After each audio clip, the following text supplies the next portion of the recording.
pieces neatly, overlapping each other on the side plate to leave room for the light meat. Here's another special trick. Make a vertical cut through the breast meat. Roast beef, creamed potatoes, peas, and Yorkshire pudding. Especially handy for people who aren't used to being on their own. If you open the oven today, what you might see is just a frozen pizza or some dull fast food. But America from 1940 to 1980 was completely different. Sunday, then, was a sacred day for family. The kitchen lights on, aromas filling the house, voices echoing around the dinner table, and that deep feeling of "this is home" etched into memory. Yet as time went by, many dishes tied to those memories disappeared, remembered only in stories and old cookbooks. So which flavors once shaped the childhood and togetherness of millions of American families, but now you can no longer find? In this video, let's rediscover 25 American Sunday family dishes, 1940 to 1980. Let's see how many of these flavors you still remember. 25. Roast beef, the signal of togetherness. There was a time when just the smell of roast beef drifting through a little suburban home meant one thing. It was Sunday. Roast beef was not just food. It was the heart of the week, the signal of gathering, the pause button in America's fast pace after World War II. From the 1940s to the 1960s, when red meat symbolized prosperity, a rib roast was prepared by Mom early in the morning, rubbed with salt, pepper, and garlic, and slid into the oven. The rich aroma, mixed with the hiss of fat dripping onto a silver tray, kept kids circling the kitchen, both hungry and excited. Alongside, a pot of mashed potatoes waited, whipped with milk and butter, ready for gravy to turn it into a little volcano. A childhood game played right on the dinner plate. Roast beef also carried a special ritual. The father, dressed in a crisp white shirt, stood at the head of the table with the carving knife. The sound of the blade slicing through the rosy beef, juices running hot, was the signal that the evening of togetherness had begun. Children watched quietly, adults exchanged satisfied glances, and the room filled with warmth and flavor. Today, red meat has become expensive and often frowned upon as unhealthy. Americans eat faster, choosing cheap and convenient fast food. Rarely do families wait for a roast to come out of the oven anymore. What has been lost is not just the taste, but the image of a father carving meat in front of the family, a simple moment that once was the soul of the American dinner. 24. Pot roast, the cast iron pot simmering since dawn. If roast beef was formal, pot roast was the most down-to-earth dish for America's working and middle classes. Especially in the Midwest, starting in the 1940s, every Sunday morning a heavy black cast iron pot was set on the stove before sunrise.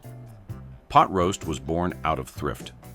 Instead of buying prime rib at $1.20 to $1.50 a pound in the 1950s, a steep price for a working family, people bought cheaper cuts like chuck or brisket at just 35 to 50 cents a pound. Tough, sinewy cuts transformed after hours of slow simmering with potatoes, carrots, and celery into tender, flavorful meat. That was the secret of American mothers, turning scarcity into the taste of memory. The memory was not only flavor, it was the gentle rattle of the lid as steam escaped, the thin smoke rising across a small kitchen ceiling. Anyone who grew up then remembers coming home from church, opening the door, and being overwhelmed by the scent of beef, onions, and cheap wine filling the house. That smell clung to curtains, to clothes, so much that later in life, a whiff could tug at the heart. Today, pot roast still exists, but cast iron has been replaced by instant pots and slow cookers. The meat is still tender, but without the 5 to 6 hours of waiting that once infused the aroma. And most of all, the anticipation is gone. Back then, when Mom said pot roast tonight, kids spent the whole day looking forward. Now it has become a quick dinner, just another name on the menu instead of a reward for patience. 23. Baked ham with pineapple. The golden ham with pineapple rings and cherries. From the 1950s through the late 1970s, America burst with a new faith in prosperity. After the war, modern supermarkets spread everywhere, refrigerators became suburban pride, and on women's magazines, the most iconic weekend dinner centerpiece was baked ham covered with glistening pineapple rings. It was the dish for special occasions. At Easter or a formal Sunday, the kitchen glowed, the table was dressed in lace. In the oven, a 10-pound ham roasted slowly, the fat glistening. When Mom opened the door, the house filled with the sweetness of caramelized brown sugar mingled with salty meat. Neat canned pineapple slices were pinned on, each crowned with a bright red maraschino cherry. Under yellow light, the dish sparkled like edible art, both dazzling and exotic, like Hawaii itself arriving in America after 1959. People loved this dish not only for its sweet, salty flavor, but for the modern feeling it carried. Canned pineapple meant convenience. Artificial cherries gave glamour, and the whole thing became a dream feast at a modest price. For many families, it was a rare moment they felt part of the era's prosperity. Over time, that sweetness turned cloying.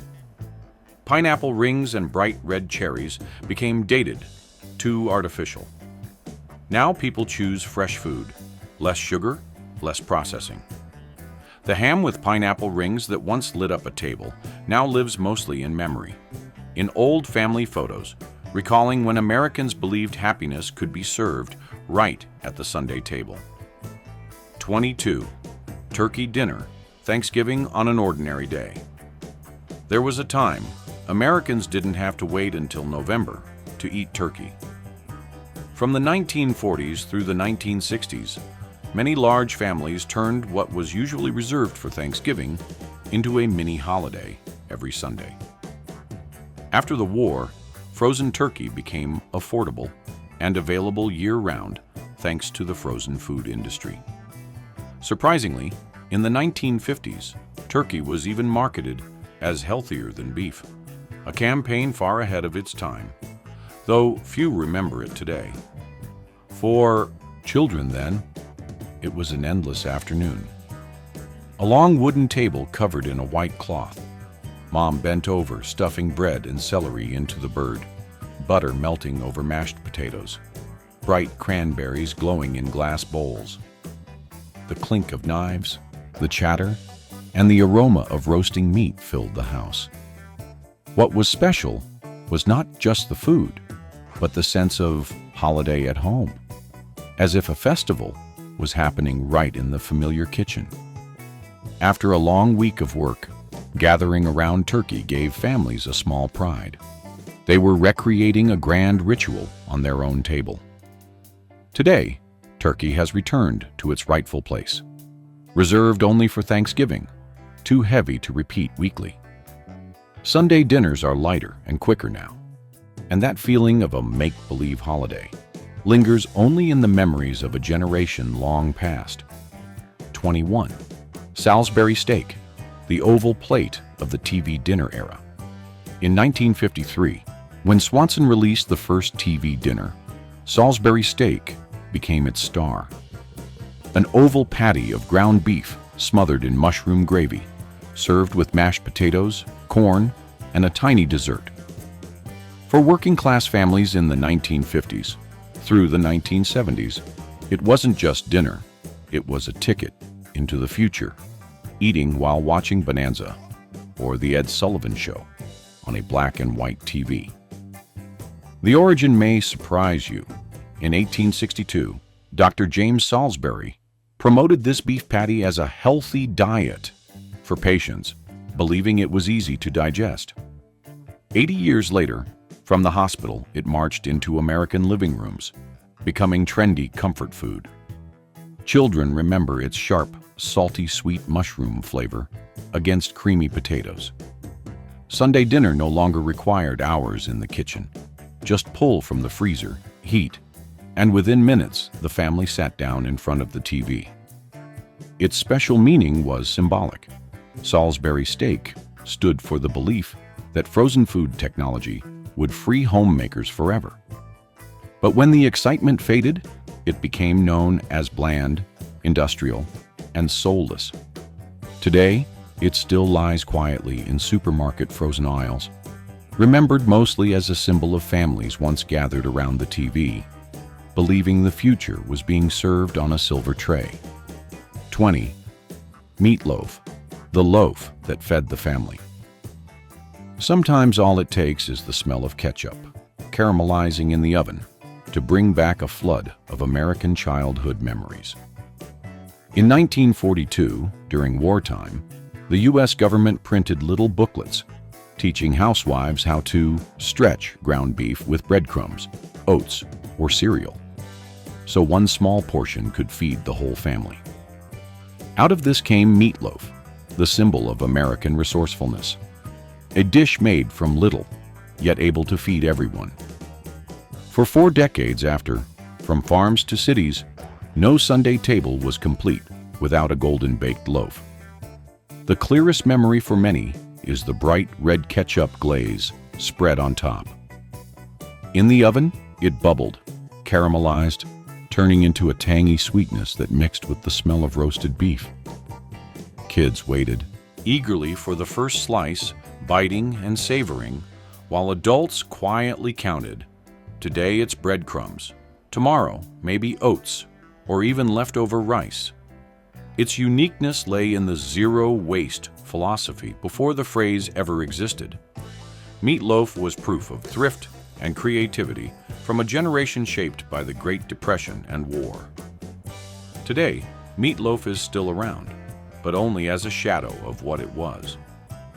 More often eaten in school cafeterias or army mess halls, rarely at the center of a family table.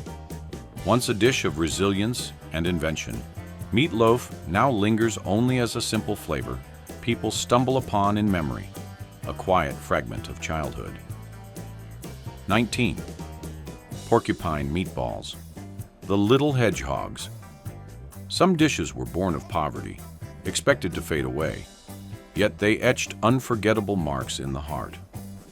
In the 1940s, when America was still struggling after the war, some mothers discovered a way to stretch a bit of ground beef to feed 7 or 8 mouths.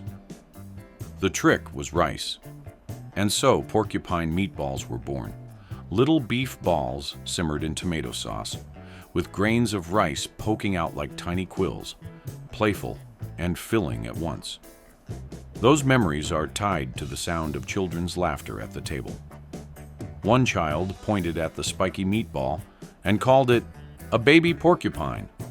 Another wrinkled their nose, but ate it anyway, knowing Mom had poured her heart into the dish. It wasn't fancy, it wasn't elegant, but it was enough for a working family to feel they had a Sunday of abundance. It also revealed America's cultural blend. Rice, tied to Asian and Latino immigrants, gradually became part of American home cooking through these humble meatballs. People called it poor man's food, a memory many preferred to leave behind. But for those who grew up in the 1950s or 60s, just hearing porcupine meatballs brings back the sweet tang of tomato sauce and the sound of children giggling, a true slice of America in hard times. 18. American chop suey, New England's pasta pot. In New England during the 1950s, as the weather turned cold and families gathered in warm kitchens, nothing was more comforting than a pot of American chop suey bubbling on the stove. The name chop suey originally came from Chinese-American stir-fry, served with rice in San Francisco and New York since the 1880s. But American chopped suey was something entirely different.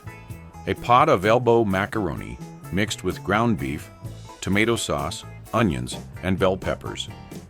A dish born and raised in New England kitchens of the 1950s. The memory is always the same. The family eating together from one pot. No fancy plating, just a ladle, and everyone got their share. The sweet tart tomato, savory beef, and soft macaroni created a flavor both simple and unforgettable. Kids often joked it was American spaghetti, though it was nothing like the refined Italian version. It was rustic, filling, and truly American. More than food, American chopped suey was a community dish. At churches and school gatherings in Massachusetts or Maine, huge pots were cooked to feed dozens. It became a symbol of sharing and togetherness. Today, Americans prefer authentic Italian pasta with marinara, Alfredo, or pesto. The New England pot of chopped suey has slipped into memory, proof that once there was a homegrown dish meant to feed, to connect, and to warm chilly evenings with humble comfort. 17. Chicken fried steak. Chicken. That isn't chicken. Some dishes confuse with their names, but become symbols of a whole region. From the mid-1950s through the 1970s, at diners all across the South, chicken fried steak was a menu staple. Its roots trace back to German immigrants in Texas in the late 1800s. They brought Wiener Schnitzel, but instead of veal, they used cheaper beef, dredged it in flour, fried it in oil, then smothered it in thick white gravy made of milk and black pepper. By the 1950s, it had spread across Texas, Oklahoma, and Arkansas, becoming the soul of Southern family dinners. In memory, it was both strange and familiar. A crispy crust like fried chicken, but beef inside, chewy and hearty. Kids loved the creamy gravy poured on top. Adults relied on it as a belly filler after long workdays. Its magic was cultural fusion, a European recipe, adapted with American ingredients, embraced as Southern identity. Today, chicken fried steak still lives on menus at Texas Roadhouse or Cracker Barrel, but few make it at home anymore. For many families, it's now something to order out, not the familiar Sunday kitchen aroma it once was. 16. Liver and onions. Hated, but never forgotten. In the 1940s and 50s, across America, plenty of kids sat in silence before a plate of beef, liver, and onions, while mom insisted, "Eat, it's good for your blood." It was childhood's nightmare, yet unforgettable. Beef liver was cheap, high in iron, and seen as essential in the post-war shortage years. But the taste was tough. Strong, almost metallic. Only caramelized onions could soften it. Kids chewed reluctantly, while parents believed it was medicine disguised as food. What made it unique was its place among few organ meats ever found on American tables. As society reached for better cuts of red meat, liver and onions remained a reminder of poorer times when nothing from an animal was wasted. Today, Americans almost never eat organ meats daily. Beef liver may still appear at butcher shops, but few bring it home. Liver and onions has faded, surviving only in half-joking memories of the pre-1970s generation. Back then, Mom made me eat liver, and I can still smell it now. 15. Green bean casserole. A dish born from an ad few would guess that one of America's holiday staples was born in a marketing office. In 1955, Dorcas Riley, a Campbell's Soup Test Kitchen employee, created green bean casserole to promote cream of mushroom soup. Against all odds, it became a legend. By the late 1950s, the dish was everywhere. On Sunday tables, on Thanksgiving spreads. Just a few cheap, easy ingredients: canned green beans, Campbell's cream of mushroom soup, and crispy French's onions created a hot casserole with a golden topping etched in millions of memories. For kids, it was the only way to eat green beans without complaining. For parents, it meant convenience, a quick, crowd-pleasing side dish that dressed up any table. What's remarkable is its staying power. Even today, more than 20 million American families serve it each Thanksgiving. Proof of a recipe that outlasted its own ad campaign. Though it still exists, it's no longer a weekly staple, surviving mostly on the weight of tradition. A dish once born from marketing is now a nostalgic heirloom, remembered as a simple but enduring flavor of America. 14. Mashed potatoes and gravy, the childhood volcano. Mention American dinners from the 1940s to the 1980s, and the image of a bowl of smooth white mashed potatoes comes instantly. Kids dug a hole in the center like a volcano, cheering as Mom poured thick brown gravy that flowed down like molten lava. Potatoes, cheap and abundant, were the foundation of meals from Ohio to Kansas, from holidays to ordinary nights. That warm mix of creamy potatoes and savory gravy turned them into America's ultimate comfort food. In the 1950s, even the government encouraged potato consumption to support farmers, embedding mashed potatoes into national identity. Today, they still exist, but are overshadowed by French fries. Quick, easy, convenient, but without the family warmth. For many Americans, the childhood volcano survives only in the slower evenings of a vanished era. 13. Fried chicken, the crispy basket of childhood. No sound recalls a Southern childhood more than the crunch of fried chicken lifted from hot oil. From the 1940s through the 1980s, fried chicken was the star of Sunday dinner. At picnics in the park, a wicker basket lined with red and white cloth was opened, and the air filled with its savory aroma. Fried chicken had regional variations. In the South, it was dipped in buttermilk and wet batter for a thick, crunchy crust. In the North, a lighter dry coating was favored. Some families fried in pork lard for deep flavor, others used peanut oil for a cleaner taste. And one surprising fact: before fast food chains, many Southern churches raised money by selling Sunday fried chicken, turning the family dish into a community memory. Children remember sitting in a circle, greasy hands reaching for wings and drumsticks, the best pieces. Adults chatted, adding coleslaw and cornbread on the side. That crunch wasn't just a sound in the mouth, it was the sound of culture itself. Fried chicken is everywhere today, but it has become industrial. Reused oil, factory-raised birds, uniform taste? Hard to find the old flavor of Mom's fried chicken, crispy without being greasy, rich without being fake. And so the crispy basket of childhood now survives only in sweet memory, when each Sunday once felt like a small festival in a wicker basket full of fragrance. 12. Twice-baked potatoes, the fancy spuds of the 70s. As America entered the 1960s and 1970s, a consumer boom transformed even the humble potato into something luxurious.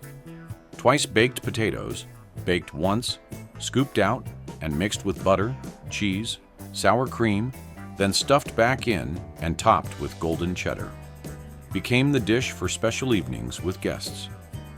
On suburban dinner tables, under warm yellow light, their crisp skins and creamy centers made everyone nod with approval. These were no longer the farmer's everyday potatoes, but a new symbol of middle-class status. Families eager to show they had stepped into an age of prosperity. People even said that at small cocktail parties, a tray of twice-baked potatoes was enough to win the host compliments.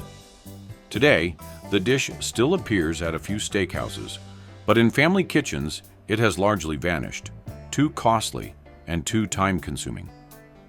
What remains is a golden glow in memory, as dazzling as the 70s themselves. 11. Glazed carrots, vegetables as candy. From the 1950s to the 1970s, countless American children were amazed to see vegetables turned into candy right on the dinner table. Glazed carrots, lightly boiled sticks, coated in brown sugar or honey, glossed with butter, shone a bright orange like a dessert. For kids, it was magic. Sweet, tender carrots tasting like chewy candy. Parents smiled with relief, grateful they had finally found a way to get their children to eat vegetables. Cookbooks of the time even called them candy carrots, highlighting their playful appeal. The dish added color and delight to meals that were otherwise heavy on meat and potatoes, bringing small bursts of joy to family dinners. But American tastes shifted. Today, people favor fresh salads, steamed greens, and lighter fare. Glazed carrots slipped quietly into the background, surviving only in glossy photos of old dinners, a reminder of when even vegetables could make children cheer. 10. Canned peas and carrots, the metallic taste of childhood. No memory of American dinners from the 1940s through the 1960s is complete without canned peas and carrots. After World War II, the canned food industry exploded, and nearly every kitchen shelf stacked row after row of tins. For children, the clearest memory was the pop of the can opening, followed by a faint metallic smell. Once heated, the peas and carrots turned soft and slightly bitter, but the flavor became so common, it defined an entire generation's childhood. Many adults later admitted that, even if they didn't like it, they never forgot that dull green color. Canned vegetables became the symbol of post-war convenience, celebrated in ads showing housewives opening cans instead of scrubbing fresh produce. Time passed, organic and fresh vegetables took over, and canned peas and carrots were dismissed as outdated, kept only for emergencies. But for a whole generation, that metallic tang was more than food. It was the taste of childhood, the flavor of America marching into its industrial age with optimism. 9. Chicken a la king, middle-class elegance, served on toast. Compared to the heavy Sunday staples, like roast beef or turkey, chicken a la king was a breath of fresh air in the 1950s, lighter, stylish, carrying the sophistication of modern city life. It was the dish of middle-class families who believed Sunday lunch should not only be good, but fashionable. It began with shredded chicken, mushrooms, and bell peppers, all bathed in creamy white sauce with a splash of sherry, spooned over toast or egg noodles. Surprisingly, chicken a la king was not born in family kitchens, but first appeared in New York hotels and clubs in the early 1900s, later spreading to the middle class through cookbooks. By the Eisenhower years, when homemakers wanted to show skill and elegance, it became a symbol of affordable sophistication. For many, the memory was Sunday lunch, when Mom placed chicken a la king on a white tablecloth next to a chilled glass Coca-Cola.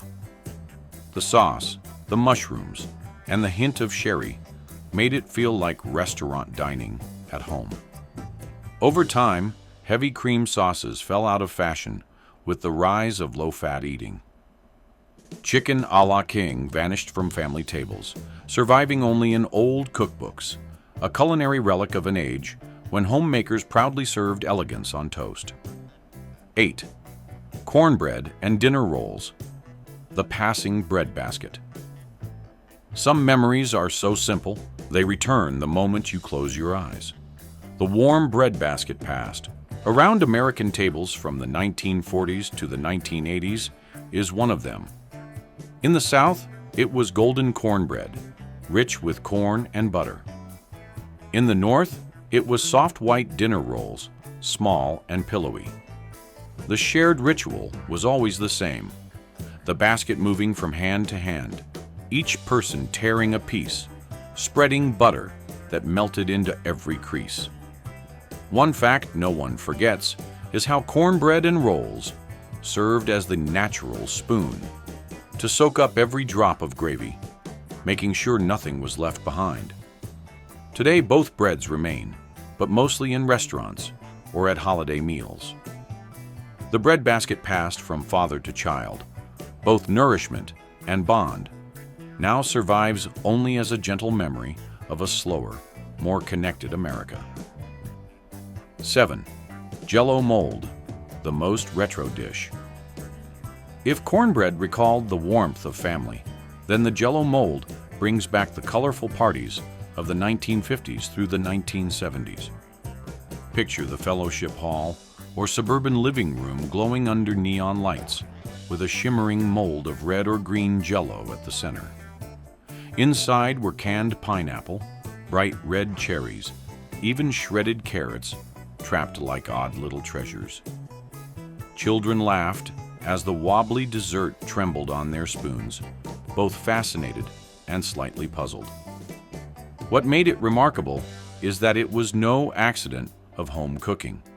It was born from advertising. The Jell-O company invented the mold recipes to sell more gelatin, and the idea succeeded brilliantly. Today, Jell-O molds are a retro curiosity, usually found only in old cookbooks. But for those who once sat at those parties, the way light danced through the Jell-O still glows in memory, recalling an America full of color and optimism after the war. 6. Chicken pot pie, the golden crusted pot that warmed winter. Anyone who grew up in the Northeast or Midwest in the 1940s and 1950s remembers chicken pot pie. A cold winter day, frost on the window, and on the wooden table, a cream-colored ceramic dish with a golden cracked crust. Steam fogging eyeglasses. It didn't just warm the stomach, it comforted the soul through long freezing months. Pot pie came from British roots, but Americans made it their own symbol of home. By the 1940s, with chicken becoming cheaper through mass farming, the dish spread quickly. Leftover boiled chicken was mixed with carrots, peas, and potatoes, then topped with pastry crust. Families sat together, each breaking off a corner of the crust to scoop out the creamy filling, blowing on it before taking a bite. The sweetest memory often came from children. Many recall Mom's warning, "Careful, it's hot." Then the puff of steam carrying its savory aroma across the table. One fun fact, in 1954, Swanson launched frozen chicken pot pies, turning the dish into a national frozen dinner. Just bake, and you had a whole meal in one pie. But that convenience slowly faded the homemade spirit. Pot pies are still in supermarket freezers today, but with thick crusts, thin filling, and industrial. Taste the feeling of waiting for Mom to pull a bubbling pie from the oven, golden crust cracking to reveal tender chicken inside, has retreated into memory when Sunday dinner was once irreplaceably warm. 5. Ambrosia salad, a bowl of marshmallow heaven. From the parties we moved back to the South, where Sunday dinners often ended with a cold bowl of Ambrosia salad. Called a salad, but as sweet as dessert, it was made of marshmallows, shredded coconut, sour cream, and canned pineapple, oranges, and cherries. Children loved it, calling it a salad that tastes like candy, while adults sighed with relief at a dish that was cheap, easy, and still made the table look festive. The most memorable fact is its name, Ambrosia, the food of the gods in Greek mythology. In the 1950s, many Americans believed they were bringing a little heaven right into their homes. Today, with low sugar, low fat trends dominating, Ambrosia salad has nearly vanished. Yet in memory, that sweet, creamy bowl still sparkles like a sugary dream, a taste of heaven once found in an ordinary Southern kitchen. 4. Coleslaw, the cool relief on a heavy table.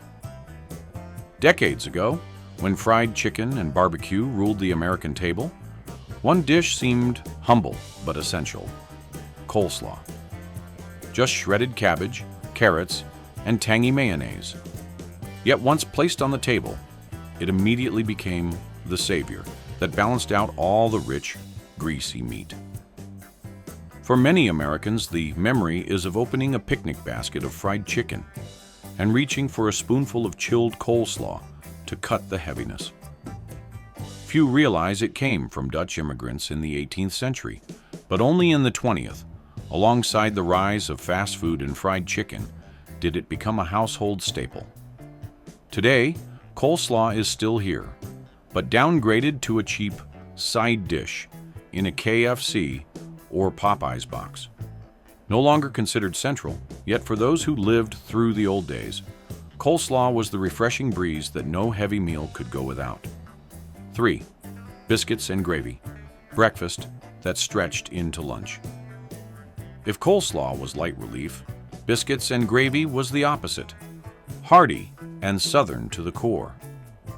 From the 1940s through the 1970s, lazy Sunday mornings in the South were filled with the smell of hot biscuits, fresh from the oven. Once baked, they were smothered in thick white gravy made of milk and sausage crumbles, turning breakfast into a meal that carried you through to midday.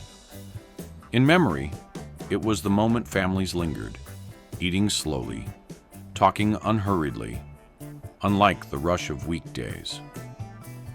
Born during the Civil War, when soldiers stretched flour, milk, and sausage into a filling meal, by mid-century, it had become the symbol of Southern weekends. Today, biscuits and gravy still appear in diners and Southern restaurants, but rarely in family kitchens. It remains a slow memory in a fast-paced world, each tender biscuit dipped in gravy, recalling a South that was warm and generous and unhurried. 2. Pineapple, upside-down cake, the flip. Everyone waited for some dishes are tied to the moment of wow that everyone around the table anticipates, and none more than pineapple upside-down cake.